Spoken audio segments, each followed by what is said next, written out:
Supplementation is such a huge part in the bodybuilding and fitness industry. We see supplements everywhere. Every different athlete is promoting their sponsored company. Every different company is saying that their product is better than the rest. But do supplements really work? I get so many messages every day through my social media accounts, messages, my students, and apart from online coaching inquiries, the next most common message I get sent is what supplements should I be using to see results. Firstly, what a supplement actually is something that is added to something else in order to improve it or complete it. A supplement is an extra, it's not a foundation, and it's not a base which you can expect to get results from. It's an add-on. Supplements are an add-on or an extra to your original diet and training program. If you do not have your diet sorted and you're not training correctly, you should not even be thinking about using supplements. Yes, supplements do work. They do have their place in bodybuilding and fitness, but you must know that if your diet is not on point and your training is all over the place, don't even think about using supplements because you will be wasting your money. I'm currently a tertiary sport and fitness teacher at a college, so my knowledge on supplements is very good, and I love experimenting and trying new products and knowing I'm doing everything I can to maximize my results. However, my diet and my training always come before my supplements because the benefits of eating and training correctly far outweigh the benefits of using supplements. Supplements are supplements for a reason. They supplement or they complete your base diet and base training program to ensure you're getting the most from the gym for all the time you spend in the gym. As I've said multiple times, the bodybuilding and fitness industry has so much conflicting information, and for some reason, for someone trying to get their head around it all and know exactly what works and what doesn't, it's extremely hard. You might type something in Google and read the first article or the second article and whatever it is that you're trying to learn, and I won't be surprised if those two articles have exactly conflicting answers. The same applies to supplements. There are so many brands, so many companies all trying to convince you that their product is better than their competitors, and the way they do it is by using big creative words and making it sound like it's almost impossible for you to achieve results without using this product. Then the big companies pay athletes or offer them free supplements to promote their product and basically tell them to convince you that the reason why they look the way they do is because they use the company's supplements. Now that is very morally conflicting. I completely understand that the athlete wants to get free products or is making money from the supplement company that they're sponsored by, but I don't necessarily agree that that's the correct thing to do. They take hundreds of pictures of themselves using that product and holding the product next to their abs saying, "This is a fat burner. And the reason I have abs like this is because, and I'm so lean, is because I use this fat burner," when they know very well that that is absolutely not true. I don't really get too bothered by what other people do. It's their choice and it's their life, but I like to base everything I do on complete honesty and back it with being as genuine as I possibly can about trying to help people. I'll always be honest and tell you what is correct without having significant benefit to me. Being honest and being genuine will get you ahead in life a lot faster than talking crap and telling people lies. If someone asks me if a product is good, I will tell them yes or no based on what my honest opinion is. If my clients are doing well, I'll tell them they're doing well. If they are not doing so good, then I'll tell them that as well. If everyone in the fitness industry was actually honest and worried about actually helping people, it will totally revolutionize this industry and it will be a lot easier to understand and easier for people like yourselves to try and keep up with. So what I'm actually trying to say is don't get sucked into marketing and spending hundreds of dollars just to be using the same product as your favorite fitness athlete does. I used to do it. There's no shame in it. I got sucked in by marketing, massively when I was younger. When I was about 18 to 26, I was high fashion modeling in Hollywood, and all I wanted to do was be super ripped at all costs. I didn't care what it took. I would eat so strictly and train as much as I possibly could because all I cared about was being so ripped. You could say I had muscles and stars in my eyes. My idols were all front cover models that I used to train alongside at Gold's Gym in Hollywood, and every day I would train alongside these guys I would see on the cover of Men's Health, Men's Fitness, bodybuilding magazines. They were Hollywood stars. It was the gym for anyone who had a career in fitness and modeling. So I experimented a lot with supplements, and I would ask them all what they're taking. I would then go look up these supplements when I got home and basically just live on bodybuilding.com and buy whatever the cover models were taking. I was so obsessed with bodybuilding and being so ripped, and back then we called it Jacked. There was even a supplement called Jacked, and of course I took it. Everyone in Hollywood was taking it. All my favorite idols took it, and eventually this supplement, it got banned. I didn't care that I got sucked into marketing, and I have full respect for the cover models, for actually being conspicuous about what they were taking. Eventually I outgrew this desire to being so ripped and moved away from modeling, and all I wanted to do back then when I got over it was bulk, and I began to eat a lot more, and I learned from that. I learned that supplements are not the primary number one factor that you can rely on to get results. I replaced my supplements, or 90% of them, with food, and boom, I grew massive, I grew stronger, and people started to notice. So I realized supplements supplement your base diet and your base training program just to, to get the biggest benefit out of the gym. That's why they supplement. Yes, supplements work. I do recommend using them, but before you even think about using supplements, you need to be following the correct diet for you based on your training goals, and the correct training program for you also based on your training goals. There are literally hundreds of different supplements, and I get asked all the time, are they all beneficial? Which ones do I need to be taking?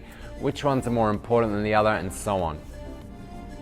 Honestly, it's a really hard question to answer. Yes, they all work. They are all obviously created for a reason, but you need to use the right supplements according to what you're trying to achieve. I could push supplements all day long, and I could easily convince people that they need to be taking, this, or they need to be taking this, but there are very few supplements that I would actually consider to be a necessity. So what I'm going to do, I'm going to cover the 3 supplements I recommend everyone take year round, because I believe they actually do make a difference. And then I'm going to tell you a few other supplements I like to add and add in and take out and play around with based on my goals. So the number 1 most important supplement I believe is a low carb protein powder. A high protein powder, as you know, is the foundation of building muscle. And you must keep your protein levels high when trying to lose body fat or trying to build muscle. Getting your protein from whole foods is so much better than getting your protein from protein powders. But the reason you need to be taking a low carb protein powder is because that's what you need to be taking, or what you should be taking post workout. So the reason you have protein powder and not whole foods post workout is because liquid is absorbed much faster than whole foods. Because the protein is already broken down into smaller particles, once you consume it, it gets sucked straight into your broken down muscles, maximizing growth and recovery. If you were to eat, let's say, 200 grams of chicken breast post-workout, your body has to break that down, then digest it, and then send the nutrients to where they need to go, which takes time. So you always want to be consuming liquid protein post-workout because it's going to be absorbed much faster than a normal meal. As I've explained before, the reason it must be low carb protein is because carbohydrates will spike your body's insulin levels, which will shut down your natural growth hormone levels. So no matter what your goals are, you never buy a protein that is filled with carbs. The reason for this is because the carbs they use in protein powders or any shakes are usually absolute crap, and they're really bad quality. You need to get your carbs from good quality whole foods like rice, white potato, about an hour after you train in your post-workout meal. After a workout, you have a low-carb shake before you even leave the gym, and then about an hour after, you have your post-workout meal of chicken, greens, and white rice. The number 2 supplement I would recommend would be amino acids. So the primary focus of these amino acids is to help you recover faster, prevent you from being catabolic, which means losing muscle, and also to rehydrate you. The correct time to take amino acids is intra-workout, which is during all of your weight training and cardio sessions. Amino acids, they contain 0 calories, will not make you put on any unwanted weight. I've said in all my videos that the key to seeing results in the gym is by letting your muscles recover properly, and amino acids have a very good effect on helping your muscles recover faster. I personally drink amino acids all day, every day. Every single drink I consume on a day-to-day basis, apart from with my dinner, is amino acids. All right, you can never have too much of it. It's never going to do much harm to you. It tastes better than drinking water, and it's going to help you recover faster. The number 3 supplement I would recommend is creatine. So Creatine increases the strength and endurance of your muscles. When your muscles are filled with creatine, you will have an increase in strength and you will not fatigue as quickly. So increasing your strength means you are able to progress with the weight you're lifting, which will help you build more muscle. Increase your endurance, which will stop your muscles from fatiguing as quickly, and which will allow you to perform more reps during your sets. So instead of doing, say, 11 to 12 reps, you might get 13 or 14 because your muscles are filled with creatine. Even when you are cutting, you still use creatine. It's not used just for building muscle, okay? I use creatine in all my post-workout shakes because, as we know, post-workouts, our muscles are so broken down, and anything we put into our body immediately after a workout is going to be absorbed and sucked straight into the muscles. Low-carb protein, amino acids, and creatine are the number 1, 2, and 3 supplements I recommend you use year-round.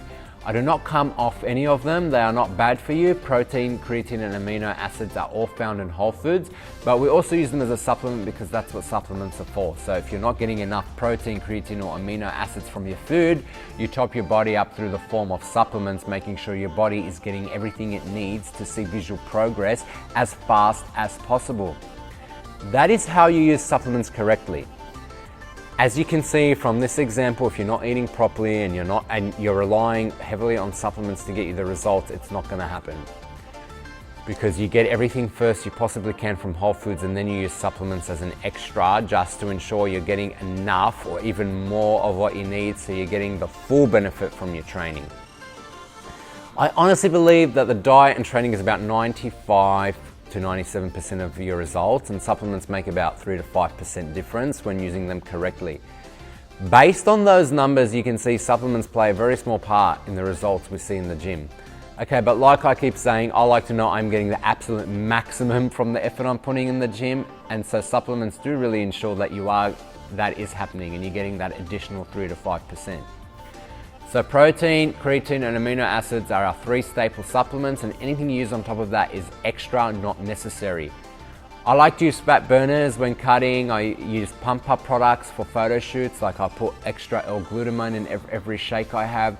I mix acetyl L-carnitine when I'm using a fat burner. I use casein protein powder before bed. I use a lot of supplements. Because I love trying new products, I love experimenting as well, and I love having fun with supplements, but you must remember you don't really need them. You can still see amazing results using absolutely nothing at all if your diet is correct. Diet and training is literally 20 times more important than supplements are. If you're waiting on starting your training because you can't afford supplements, or you can't commit properly because you don't have supplements, that's rubbish. You do not need them. You do not need supplements. They are an add-on to your base diet and training program. I just want to cover and go over how to know which is a good brand supplement now and which is not. So the answer is they are all extremely generic, and it does not matter. The way I can prove that it doesn't matter and what I'm saying is true and that all supplements are generic is actually very easy. Think of every single supplement brand you know and look at who the face of that supplement is or who is promoting that brand. I guarantee every single person promoting a supplement brand is in incredible shape. So if this guy is using this brand and he looks awesome, and this guy is using that brand and he looks awesome, and so on, then obviously all of them work just as well as each other. So do not stress over it. Low carb protein powders are low carb protein powders. Amino acids are amino acids, and creatine is creatine no matter what the brand is. Yes, there are a few slight variances from product to product, and some have slightly better ingredients or a bit more of this, a bit less than that, but they are all so generic, it is so unbelievable. The difference it will make to your results are going to be null, none, zilch. I personally don't care what brand I use. I have used endless different brands before and have never noticed a difference from going from one brand to another, and that is 100% honest. Stressing over what supplement to use and comparing hundreds of different brands is really not worth your time. Protein, creatine, and amino acids are staple supplements that I recommend you use and incorporate into your program and training regime. Any other supplement on top of that, probably still does work. They all play their part and they all have their own benefit, but they are not necessary. Diet and training is always going to be your key to success in the gym.